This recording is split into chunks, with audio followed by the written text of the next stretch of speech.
Assalamualaikum warahmatullahi wabarakatuh. Selamat pagi anak-anak. Jumpa kembali dalam mata pelajaran Produk Kreatif dan Kewirausahaan. Pada kesempatan yang baik ini, kita sudah memasuki kompetensi dasar 3.10, yaitu menganalisis laporan keuangan sederhana. Pada minggu kedua ini yang akan kita pelajari adalah penyusunan pencatatan keuangan usaha. Nah, materinya apa? Silakan kalian perhatikan PPT selanjutnya. Jadi yang pertama adalah penyusunan laporan arus kas. Arus kas adalah laporan kas merupakan pencatatan sistematis mengenai rincian setiap transaksi yang terjadi dalam kurun waktu tertentu terkait pendapatan dan pengeluaran. Laporan kas yang baik disusun secara sistematis, secara berurutan sesuai dengan waktu terjadinya transaksi. Maksudnya adalah kalau kita mau membuat laporan arus kas itu harus diurutkan sesuai dengan tanggal pemasukan atau tanggal terjadinya transaksi tersebut. Kemudian apa tujuan laporan arus kas? Yaitu menyajikan informasi mengenai penerimaan dan pengeluaran kas dalam suatu periode akuntansi. Selain bermanfaat bagi perusahaan, laporan arus kas juga memiliki manfaat untuk investor, kreditor, dan lainnya. Investor itu adalah orang yang menanamkan investasinya ke perusahaan kita, sedangkan kreditor adalah orang atau pihak yang memberikan pinjaman kepada kita. Kemudian, metode apa yang digunakan dalam pembuatan laporan arus kas? Ada dua metode. Yang pertama metode tidak langsung, yang kedua metode langsung. Baik, dalam metode tidak langsung ini, cara membuat laporan arus kas disusun dengan 3 elemen atau 3 cara. Yang pertama, elemen kas dari kegiatan usaha yang letaknya paling atas. Jadi nanti dilihat dari transaksi yang paling atas ya. Kemudian elemen arus kas yang berasal dari kegiatan investasi. Oke, jadi nanti diambil dari kegiatan investasi atau penanaman modal ya. Yang ketiga, arus kas dari kegiatan pendanaan. Oke. Kemudian untuk membuat laporan kas ada dua sumber data yang dibutuhkan, yaitu berasal dari laporan laba rugi dan dari neraca. Kemudian yang B adalah metode langsung. Dalam metode ini penyusunan laporan arus kas dilakukan berdasarkan pada buku kas atau berasal dari bank. Dan kemudian apa sih manfaat laporan arus kas? Ada 3. Yang pertama, memberikan informasi mengenai kemampuan entitas suatu usaha dalam menghasilkan arus kas di masa depan. Entitas itu adalah sesuatu yang memiliki keberadaan yang berbeda, bisa fisik, bisa juga abstrak, atau bisa juga dikatakan merupakan gambaran sebuah objek nyata. Disebut juga ini suatu jabatan atau status ya. Contohnya mahasiswa, guru, siswa, dan lain-lain. Kemudian B, memberikan informasi kepada perusahaan seberapa besar kemampuan perusahaan dalam memenuhi kewajibannya. Oke. Kewajiban perusahaan itu berupa utang ya. Jadi utang perusahaan itu apa? Misalnya utang untuk membayar gaji pegawai, itu salah satu kewajibannya. Kemudian C, dapat mengetahui laba bersih sehingga keberhasilan usaha dapat diukur dengan jelas. Anak-anak, laba bersih itu diperoleh dari keuntungan atau laba kotor dikurangi dengan modal. Itu namanya laba bersih. Kemudian yang kedua adalah pencatatan kas masuk. Bisa bersifat rutin dan bisa bersifat tidak rutin. Yang rutin itu misalnya penerimaan dari hasil penjualan tunai. Kemudian penerimaan piutang yang sudah dijadwalkan ya.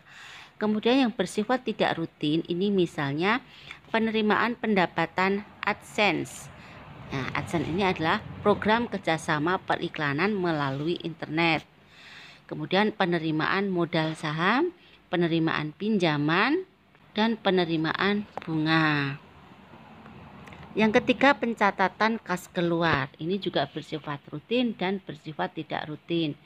Untuk pencatatan kas keluar yang bersifat rutin ini misalnya pembelian bahan baku dan bahan pembantu. Kemudian pembayaran upah atau gaji dan pembelian perlengkapan usaha. Kemudian yang bersifat tidak rutin misalnya membeli aktiva tetap, misalnya gedung atau kantor atau mobil atau mesin-mesin dan sebagainya. Kemudian pembayaran angsuran utang ya, jadi sifatnya periodik. Kemudian membayar dividen.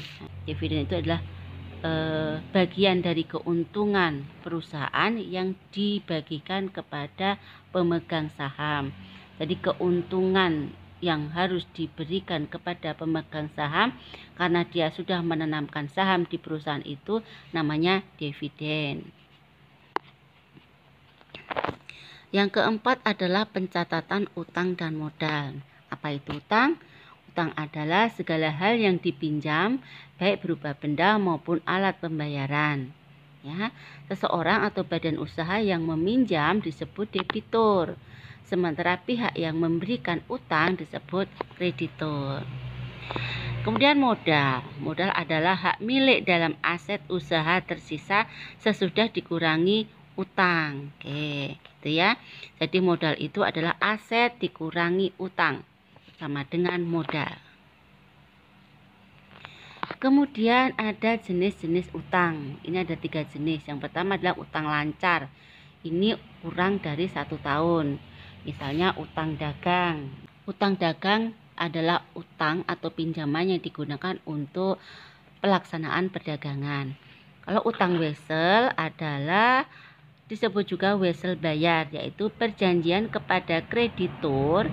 Kreditur adalah orang yang meminjamkan uang kepada kita ya. Jadi perjanjian kepada kreditur beserta bunga yang disepakati kedua belah pihak. Nah, itu namanya utang wesel. Kemudian taksiran utang pajak. Artinya kita mengetahui berapa jumlah pajak yang akan dibayarkan. Nah, itu berarti utang buat kita. Kemudian utang biaya, yaitu biaya-biaya yang sudah terjadi tetapi belum dibayar dan dicatat dalam rekening. Ya, jadi biaya-biaya yang sudah terjadi tetapi belum dibayarkan, itu intinya. Kemudian utang-utang lain yang akan dibayar dalam waktu 12 bulan atau 1 tahun.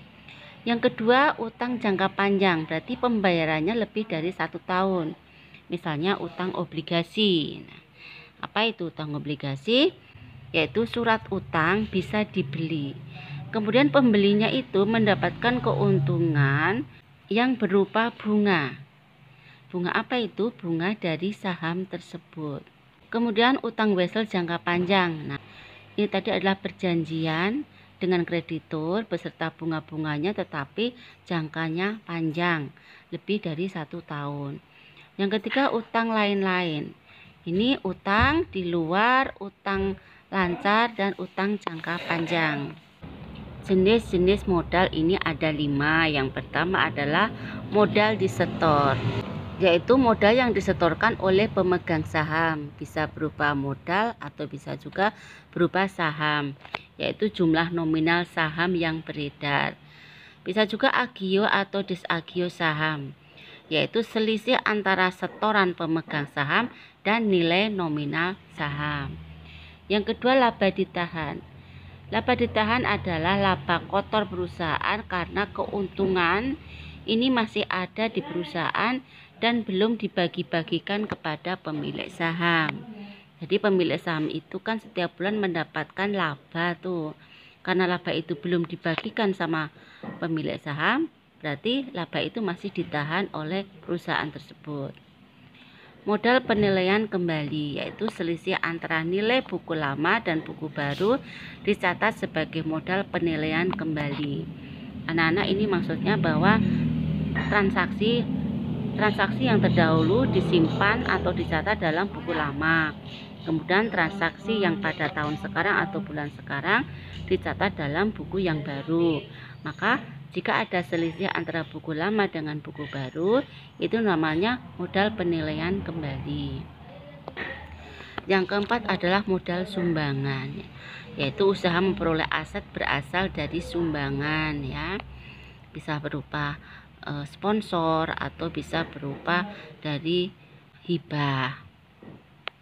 Modal lain-lain yaitu modal yang tidak dapat dimasukkan dalam kelompok di atas. Maksudnya modal ini selain yang berasal dari keempat hal tersebut di atas ini ya. Yang kelima adalah pencatatan piutang. Piutang adalah sejumlah uang yang harus dibayarkan oleh pihak lain kepada usaha kita karena terjadi transaksi yang belum terselesaikan pembayarannya. Oke, paham ya? Jadi piutang itu adalah kita memberikan pinjaman kepada pihak lain, itu namanya piutang.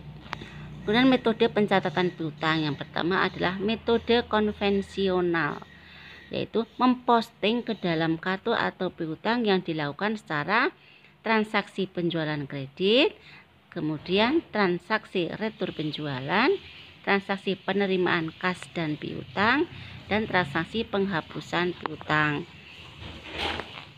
Kemudian yang kedua adalah metode posting langsung. Ini ada metode posting harian dan metode posting periodik. Kalau harian tahu ya, jadi setiap hari itu diposting, kemudian kalau periodik itu jangka waktu tertentu. Nah, ini bisa secara ditunda, berarti belum dilaksanakan dalam pemostingan.